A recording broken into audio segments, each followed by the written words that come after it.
ही आपली फाईल आहे. यामध्ये जवळपास 6000 रो आहे आणि हे सिटीचे नाव जे आहे या कॉलममध्ये सिटी नाव आहे हे जवळपास 250 सिटी आहे. म्हणजे जिथे सिटी बदलेल तिथे आपल्याला एक सिरियल नंबर बदलला पाहिजे असं आपल्याला टास्क पाहिजे. मी याला सिलेक्ट करतो. तुम्हाला लवकर समजण्यासाठी याला मी कलर करतो. इझी माय एक्सेलमध्ये आपल्याला ऑप्शन आहे कलर युनिक व्हॅल्यू. यामध्ये लगेच तुम्हाला काय होऊन जाईल, जिथे सिटी बदलेल तिथे तुम्हाला कलर चेंज होऊन जाईल आणि प्रत्येक सिटीला एक वेगळा कलर येईल. आता आपल्याला इथे 1 आलं पाहिजे. जेव्हा हे सिटी बदलेल तिथे 2 आलं पाहिजे. जिथे सिटी बदलेल तिथे 3 आलं पाहिजे. असं करण्यासाठी तुम्हाला किती वेळ लागेल? 6251 रो सॉर्ट करावं लागतील, त्याला नंबरिंग करावं लागेल. आता मी सांगतो तुम्हाला आपल्या इझी माय एक्सेलमधून हे नंबरिंग कशी करता येईल. हे 2 कॉलम सिलेक्ट करायचे.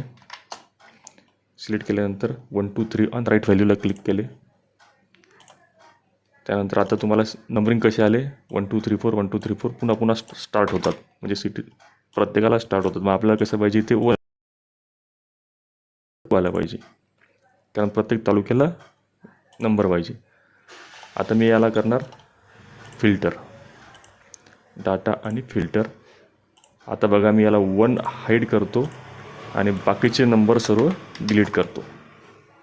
आता पुन्हा फिल्टर अप्लाय करतो आणि 1ला शो करतो आणि आता हा कॉलम सिलेक्ट करतो आणि फक्त क्लिक करतो 1 2 3 सिलेक्शनला. आता बघा आपले काम झालेले आहे. आता मी फिल्टर काढून टाकतो.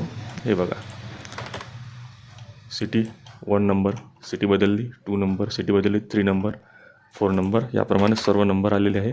शेवटची सिटी 264.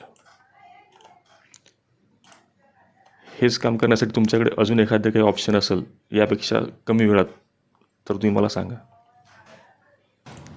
आपले इझी माय एक्सेल सॉफ्टवेअर डाउनलोड करून आताच वापरायला सुरुवात करा.